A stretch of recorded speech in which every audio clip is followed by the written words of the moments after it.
50 to 80% discount సరే, నాణ్యత ఉందా?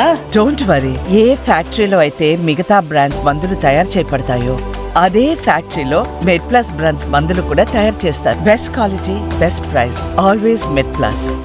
ఇంతకు ముందు మీరు ఈ అంశాన్ని ప్రస్తావించారు, బట్ ఆ క్వశ్చన్కి ఆన్సర్ కావాలి, పూర్తి స్థాయి విశ్లేషణ కావాలి సార్. కాంగ్రెస్ పార్టీపై ఎక్కడైనా డైరెక్ట్గా కాంగ్రెస్ బీజేపీ డైరెక్ట్ ఫైట్ చేస్తున్నప్పుడు బీజేపీ పై చేయి సాధిస్తుంది. అక్కడ ప్రాంతీయ పార్టీలు ఉన్న చోట మాత్రం బీజేపీ వెనకబడిపోతుంది. ప్రాంతీయ పార్టీల విషయానికి వచ్చినప్పుడు కిందికి ఇలా జరుగుతోంది. అది దేశవ్యాప్త ట్రెండ్, మోరాలెస్ దేశవ్యాప్త ట్రెండ్. Some exceptions. హిమాచల్ ప్రదేశ్లో బీజేపీని కాంగ్రెస్ ఓడించింది, కర్ణాటకలో బీజేపీని కాంగ్రెస్ ఓడించింది, తెలంగాణలో బీజేపీని అధికారంలోకి రాకుండా కాంగ్రెస్ చేయగలిగింది. ఇది అంతటా ఒకే రకంగా ఉండదు, కానీ ఓవరాల్ గా నేషనల్ ట్రెండ్ అయితే కాంగ్రెస్ పార్టీ బీజేపీతో డైరెక్ట్ ఫైట్ ఉన్న చోట బీజేపీకి అప్పర్ హ్యాండ్ వస్తుంది. అవును, మీకు రాహుల్ గాంధీ వర్సెస్ నరేంద్ర మోడీ అన్న చోట నరేంద్ర మోడీకి అప్పర్ హ్యాండ్ వస్తుంది. రీజనల్ పార్టీస్ వర్సెస్ బీజేపీ అన్న చోట అది బెంగాల్ కావచ్చు, అది చాలా చోట్ల మీకు బీజేపీకి ఛాలెంజ్ ఎదురవుతుంది. రీజనల్ సత్రప్స్ అంటారు, అంటే ప్రాంతీయ నేతలతో ఫైట్ అన్నప్పుడు మోడీ వెనక్కి తగ్గుతున్నాడు. సో అందువల్ల ఈ వీక్ అందుకే అంటున్నాను, కాంగ్రెస్ రివైవ్ కాకుండా మోడీని ఓడించడం సాధ్యం కాదు. అందువల్ల ఇండియా కూటమికి బెటర్ పర్ఫార్మ్ చేసినప్పుడు కాంగ్రెస్ క్రెడిట్ వచ్చింది, Rahul Gandhi leader of opposition అయ్యాడు కదా. ఇండియా కూటమి బెటర్ పర్ఫార్మ్ చేస్తే కాంగ్రెస్ కి ఎట్లా క్రెడిట్ వస్తుందో, ఇండియా కూటమి దెబ్బతింటే కూడా కాంగ్రెస్ దెబ్బతింటది. ఎందుకంటే కాంగ్రెస్ ఇది సిమెంటింగ్ ఫోర్స్ కదా ఇండియా కూటమి.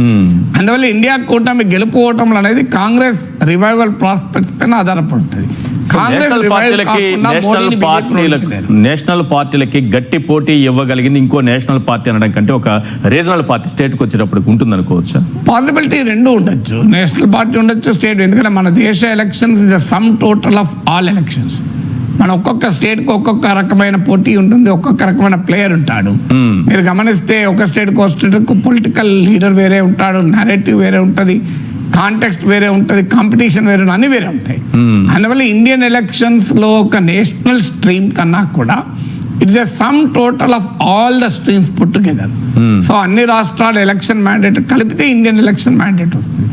అందువల్ల ఇండియా అంత డైవర్స్ కంట్రీ, డెఫినెట్ గా ఒక నేషనల్ పార్టీని ఓడించడానికి ఒక బలమైన నేషనల్ పార్టీ ఉండడం అనేది కాన్ఫిడెన్స్ ఇస్తుంది. కానీ అదే సమయంలో బలమైన నేషనల్ పార్టీని ప్రత్యామ్నాయం బలమైన నేషనల్ పార్టీ కావాలని ఏం లేదు. ఇతర పార్టీలన్నీ కూడా ఆయా రాష్ట్రాల్లో ఓడిస్తే, ఆయా రాష్ట్రాల్లో గనక బీజేపీకి వ్యతిరేకంగా maximum possible unity, maximum possible performance చూపగలిగితే ఆటోమేటిక్గా బీజేపీని దెబ్బతీయచ్చు. కానీ అది చూపెట్టాలన్నా కూడా ఒక సెంట్రలైజ్డ్ ఫోర్స్ అనేది కాన్ఫిడెన్స్ ఇవ్వగలగాలి. ఎప్పుడు కూడా ప్రజల్లో ఒక పార్టీ పట్ల వ్యతిరేకత ఉన్నంత మాత్రాన ఆటోమేటిక్గా ఓడిపోదు. ఆ వ్యతిరేకతను గలవనైజ్ చేసే ఒక పొలిటికల్ యూనిఫైయింగ్ ఫోర్స్ ఉండాలి, ఓ పొలిటికల్ లీడర్ ఉండాలి. ఇప్పుడు మీరు ఎన్టీ రామారావు తెలుగుదేశం పార్టీ పెట్టి కాంగ్రెస్ ఎందుకు ఓడించగలిగాడు? కాంగ్రెస్ పట్ల బలమైన వ్యతిరేకత అప్పటికే ఉండడం ఒక కారణమైతే, కాంగ్రెస్ పార్టీని ఓడించగలుగుతాడు ఈ పార్టీ నమ్మకం క్రియేట్ చేశారు, ఒక లీడర్ నమ్మకం క్రియేట్ చేశారు. అప్పటి వరకు ఉన్న జనతా పార్టీ, కమ్యూనిస్ట్ పార్టీలు ఇవన్నీ కూడా విడివిడిగా కాంగ్రెస్ ఎదుర్కొంటున్నాయి. కానీ వీళ్ళందరూ కలిసి రాష్ట్రంలో కాంగ్రెస్ ఓడించి ప్రత్యామ్నాయ ప్రభుత్వం ఏర్పాటు చేస్తున్న కాన్ఫిడెన్స్ ప్రజలకు ఇవ్వలేకపోయారు. ఎన్టీ రామారావు ఎంటర్ కావడం, ఆ పొలిటికల్ కాంటెస్ట్ కలిసి రావడం వల్ల కాంగ్రెస్ రాష్ట్రంలో దెబ్బతిన్నది. అందువల్ల ఎప్పుడు కూడా ఒక పార్టీ గెలవాలి అంటే ఒక పొలిటికల్ యూనిఫైయింగ్ ఫోర్స్ ఉండాలి, ఒక బలమైన నరేటివ్ ఉండాలి. అదే సమయంలో మిత్రపక్షాలు కలిసి వస్తాయి.